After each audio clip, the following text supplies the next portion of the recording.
Au nom du Père et du Fils et du Saint-Esprit, ainsi soit-il. Venez, Esprit Créateur, visitez l'âme de vos fidèles, remplissez de la grâce d'en haut les cœurs que vous avez créés. Vous êtes appelés dons du Dieu Très-Haut, source vive, flamme, charité, onction spirituelle.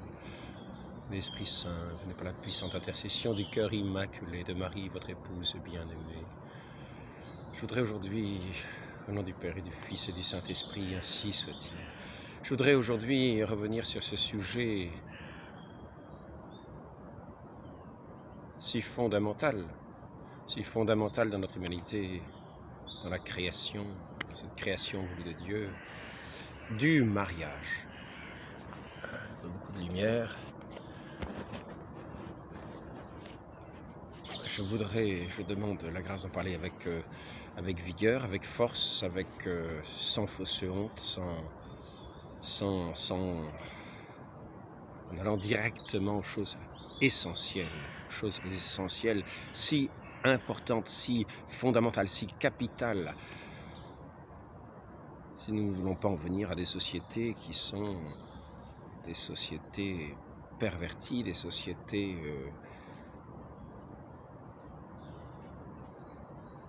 de blasphème, des sociétés de sacrilège, des sociétés... Il nous faut entrer dans ce qu'il y ait de plus sacré. Et dans ce qu'il y ait de plus sacré, il y a ce que l'Église a institué comme un sacrement. L'Église a montré comme étant quelque chose de sacré. Ceux que Dieu a désignés pour être unis, pour manifester d'une certaine manière comme cette union de l'amour, cet amour qui va se consommer dans l'union. Et je voudrais aujourd'hui parler de cette consommation, de ce qu'on dit la consommation du mariage. C'est comme la plénitude, c'est comme c'est l'accomplissement du mariage. Et cet accomplissement du mariage ne peut pas se faire sans le don de l'un à l'autre.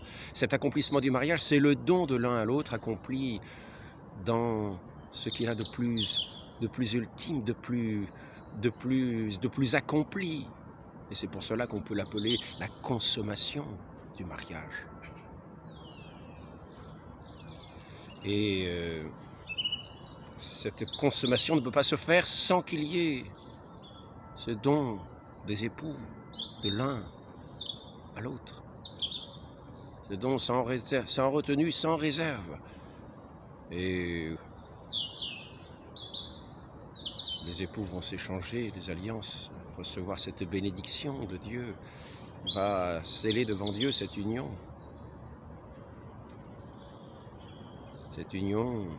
des deux époux qui se donnent l'un à l'autre dans ce don de l'amour. Et c'est pour cela que avant de venir à ce sacrement du mariage, il faut que les époux, que les futurs époux, ceux qui se sont promis l'un à l'autre, puissent se donner d'un don tout à fait pur, un don où cet amour n'est pas perverti. Et c'est pour cela que si nous ne voulons pas faire de mariage un sacrilège déjà dans le don de l'un à l'autre, il nous faut arriver avec des cœurs qui sont établis dans cette grâce de Dieu, dans cette amitié de Dieu, dans ce pur amour de Dieu, qui seul nous rend capables de nous donner l'un à l'autre. Et c'est ainsi qu'il faut commencer déjà par nous purifier, être purifiés de nos péchés, dans ce sacrement de la pénitence, dans ce sacrement du pardon. Le Christ qui est l'époux de l'Église, qui s'est donné à son Église jusqu'au sang, jusqu'à verser son sang jusqu'à sa mort pour son Église, afin qu'elle soit purifiée, qu'elle soit sans tache, qu'elle soit pure, qu'elle soit sainte, pour la sanctifier. Laver cette Église, ceux qui sont ses membres, dans son sang précieux qu'il a versé, en se donnant pour chacun de ses membres, en se donnant pour son Église, son épouse sainte, afin qu'elle porte elle aussi ce fruit de vie à laquelle les épousailles doivent conduire dans une dans une manière quasi identique. Chaque époux se donne l'un à l'autre. Alors maintenant, nous voyons que les deux époux se présentent devant le prêtre avec ce cœur pur, ce cœur réconcilié dans l'amitié de Dieu, et qu'ils vont pouvoir se donner pleinement dans un acte libre, dans un acte plénier, dans un acte entier, où ils vont par ce oui s'accorder ce mutuel don de l'un à l'autre, dans la plénitude, non seulement des âmes mais des corps. Et là, dans cet échange où ils vont recevoir ces anneaux nuptial, cet anneau nuptial que chacun remet à celui qui va être son conjoint, eh bien,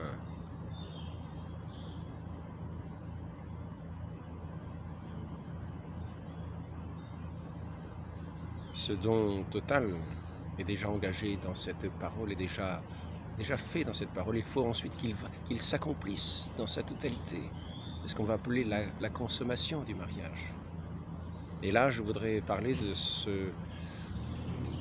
cette consommation qui est un élément très important, qui ne peut pas se faire, je le répète, qui ne peut pas se faire dans sa plénitude, je le répète, sans qu'il y ait eu ce sacrement du mariage, sans qu'il y ait eu ce don de l'un à l'autre. Sinon, nous en arrivons à un commerce illicite, à une prostitution, à tout ce qu'il y a de plus dépravé, à tout ce qu'il y a de plus abominable dans la relation humaine, qui n'est pas cette relation de l'échange d'amour, mais ce profit tiré les uns des autres, au mépris des uns et des autres, dans une rapacité. Donc, nous en sommes là, nous en sommes ici. Les deux époux se sont donnés mutuellement l'un à l'autre corps et âme, corps et âme. Ils ne s'appartiennent plus, ils sont l'un à l'autre. Le mari appartient à sa femme et sa femme appartient à son mari. Ils se sont abandonnés l'un à l'autre. Maintenant, je voudrais en arriver à ce qu'on appelle cette consommation du mariage, qui est le prolongement de ce don de l'un à l'autre, qui va être son accomplissement dans sa perfection, son aboutissement le plus parfait, qui va être ce don de l'un à l'autre dans la plénitude,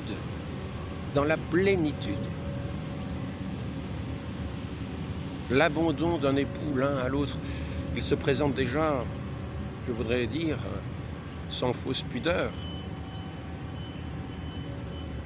dans un don vrai de l'un à l'autre, c'est-à-dire sans déguisement, c'est-à-dire qu'ils se présentent l'un à l'autre dans une nudité, dans une certaine pauvreté de ce qu'ils sont. C'est ainsi qu'ils vont se donner l'un à l'autre sans artifice, sans tout ce qui quelquefois peut faire ce que certains appellent les jeux de l'amour, pour prendre des plaisirs ici ou là. Là, nous en arrivons à ce qui n'est plus du domaine de l'amour, de ce domaine de ce don de l'un à l'autre, de cet abandon, on arrive à cette plénitude de l'union. Non, nous en sommes à ces rapacités, à ces jeux volages qui sont comme des sacrilèges, du point de vue de ce don qui est d'une dignité qu'on a à peine à soupçonner que seuls les époux connaissent, cette dignité du mariage, cette grandeur du mariage, cette beauté du mariage, qui n'a pas d'égal dans cette création.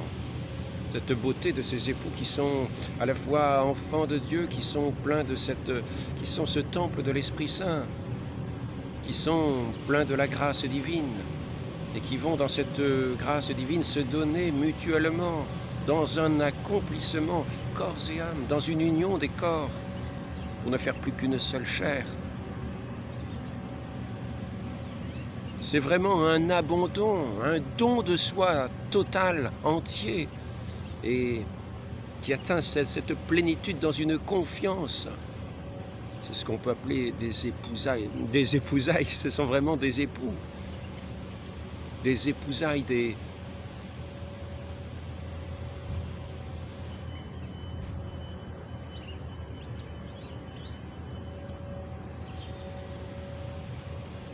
Il n'y a ici nul attrait particulier, nulle déviance, nulle impureté. C'est vraiment un don des époux, un don de l'un à l'autre, dans son accomplissement, dans son aboutissement. Et dans cet aboutissement qui n'a rien à voir avec un jeu, qui n'a rien à voir avec des plaisirs que l'on tire, qui n'a rien à voir, non, c'est vraiment le don à l'autre qui se réalise dans cette plénitude, dans cet abandon des deux époux, et dans lequel ils arrivent dans ce plein bonheur, qui dans cet abandon s'abandonnent à l'amour l'un de l'autre, dans cette union qui est aussi une union divine, car c'est ce sacrement divin de l'amour entre les époux. Et ainsi, dans cette plénitude de cette union des corps et des âmes, dans cette union, dans ce don mutuel qui est voulu de Dieu, qui a ici son plein accomplissement, qui est, comme le terme le dit, qui est la consommation. La consommation, comme il y a la consommation des temps, il y a l'aboutissement, la consommation de ce mariage qui arrive dans sa plénitude, je me répète. Et ainsi, cet amour qui atteint sa plénitude va porter son fruit. Cet amour des deux époux qui se donnent l'un à l'autre dans cette union si profonde, dans cette union si admirable, dans cette union si belle, dans cette union sous le regard de Dieu, dans cette union, eh bien, voici que cette union va porter son fruit dans cet abandon, comme le Christ qui se donne sur la croix, qui meurt sur la croix, sur la croix pour son Église, va faire porter du fruit à son Église.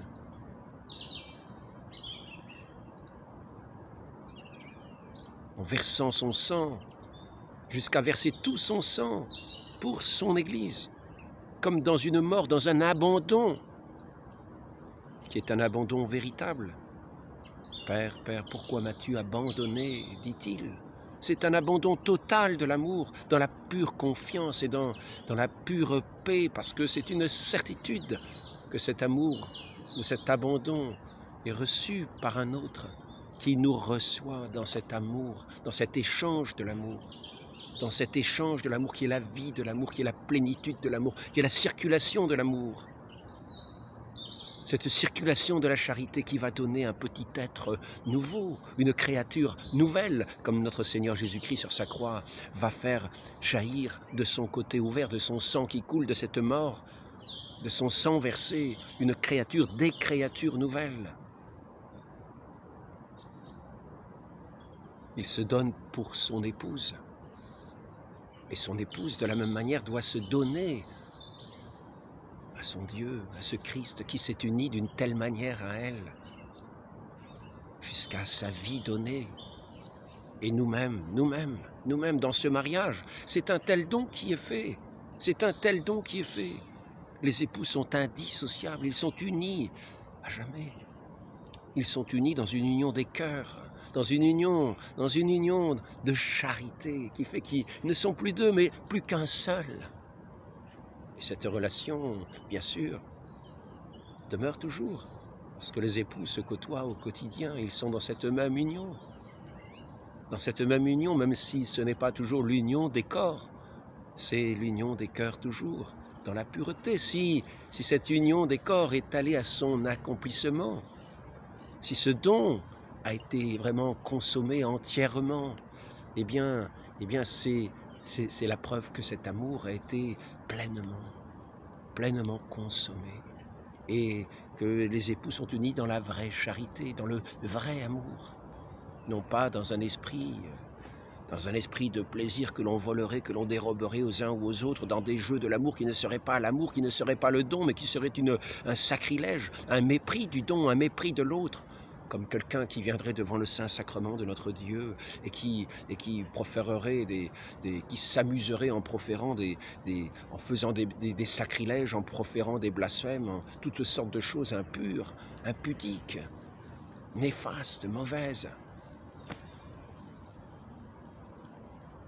Si nous voyons que ces époux sont entrés dans cette sainte union des cœurs, des corps, tel que Dieu l'a voulu, lui qui est le créateur de l'homme et de la femme et qui les a fait ainsi, pour être unis ainsi, sans fausse honte, dans la pauvreté de ce qu'ils sont, non pas dans des amusements vains qui seraient un mépris de ce don de l'amour, qui est la plénitude de l'humanité, le fondement de l'humanité, surtout quand il est renouvelé dans ce sang du Christ qui est venu nous laver.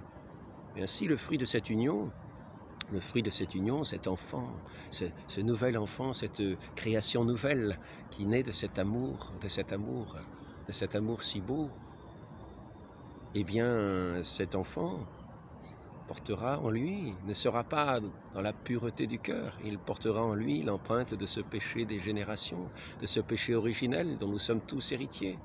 Et lui aussi, il faudra qu'il ait ce baptême, c'est-à-dire qu'il soit lavé dans cette eau sainte de notre Seigneur Jésus-Christ, à qui il appartient, et de qui il recevra la vie de la grâce, comme tout homme venant en ce monde est appelé à la recevoir, pour entrer dans cette vie de charité, dans cette vie de pureté, dans cette beauté, de cette création renouvelée, dans cet échange véritable des cœurs, des corps, des âmes, dans cet échange véritable devant Dieu, qui est l'amour, qui est l'amour, qui est l'amour. Je voulais parler de cela pour faire bien attention, car cette consommation du mariage n'est pas un amusement. C'est ce qu'il y a de plus sacré, de plus digne dans l'humanité, de plus beau, de plus digne, de plus précieux dans cet échange de l'amour, dans ce don mutuel de soi qui a son aboutissement dans cette pleine union des corps et des âmes. Et ainsi, ici, il n'est pas question d'amusement. Il n'est pas question d'amusement, il faut entrer dans cette grâce, de cet amour qui est notre vie entière, notre vie. Il n'y a pas de vie en dehors de l'amour. Et ces amusements que certains tirent, ces jeux que certains prétendent faire, ou même sont des infidélités, sont déjà ce mariage qui n'est pas consommé, car ce n'est pas là la consommation du mariage. Les jeux de l'amour ne sont pas la consommation du mariage, c'est le mépris du mariage. C'est le mépris du mariage. Entrons dans cette vie de ce don véritable, de cet amour véritable, dans la pauvreté des créatures que nous sommes, telles que Dieu nous a fait, et dans sa grâce.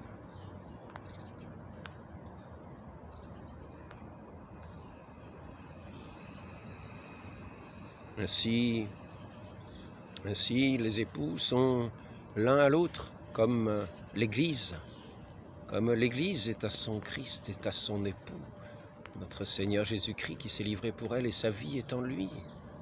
Et l'Église s'abandonne à son chef, à son Dieu, à son roi,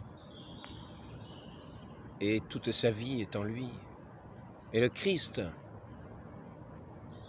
se donne à son Église jusqu'à mourir pour la sanctifier, la purifier, la vivifier, la rendre une épouse sans ride, ni tache, ni une épouse immaculée, dans la pureté de l'amour, dans la consommation de cet amour. Respectons les choses saintes, ne soyons pas des sacrilèges dans ce qu'il y a de plus beau, dans ce que Dieu a fait de plus beau et dans lequel nous sommes appelés à vivre la plénitude de ce pourquoi nous sommes faits.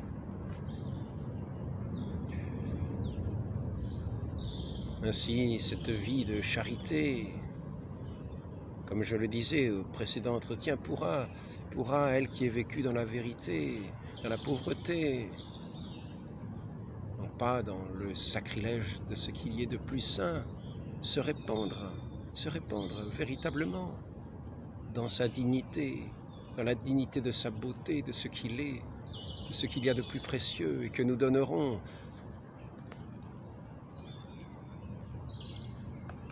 que nous répondrons en donnant ce qu'il y a de plus précieux, cet amour, cette vie, cette paix, cette douceur, ce don de Dieu qu'il nous donne de faire et qui se répand à partir de ce foyer de l'amour humain que Dieu met dans le cœur des hommes et des femmes, qu'il a unis et que l'homme ne doit pas séparer. Je voulais parler de ce sujet-là. J'espère en avoir parlé d'une manière suffisamment éloquente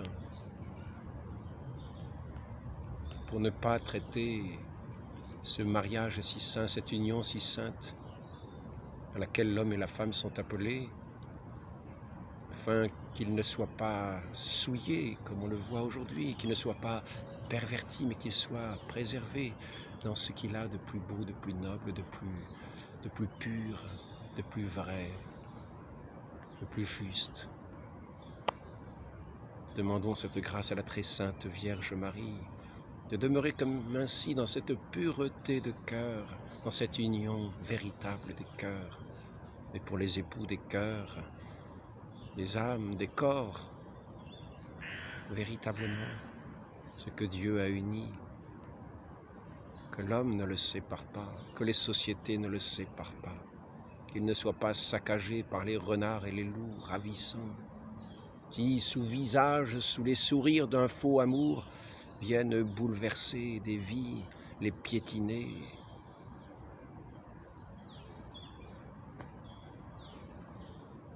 Les anéantir.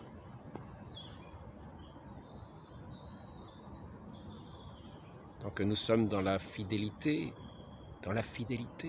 nous demeurons dans la force de notre Dieu qui est un Dieu tout-puissant. Et ceux qui sont unis ainsi dans cet amour de ce Dieu tout-puissant n'ont rien à craindre. Et c'est là toute la force de ce mariage, toute la beauté de ce mariage, de cette union indestructible. Que ceux qui deviennent les époux et cette grâce de cette force dans cet abandon que Dieu leur donne de faire en se donnant l'un à l'autre. Dans ces épousailles qui sont comme des épousailles mystiques, ce mariage est un grand mystère, comme ce don de notre Dieu à son Église, et de cette Église qui est unie comme dans un seul corps à son Dieu. Vierge Marie,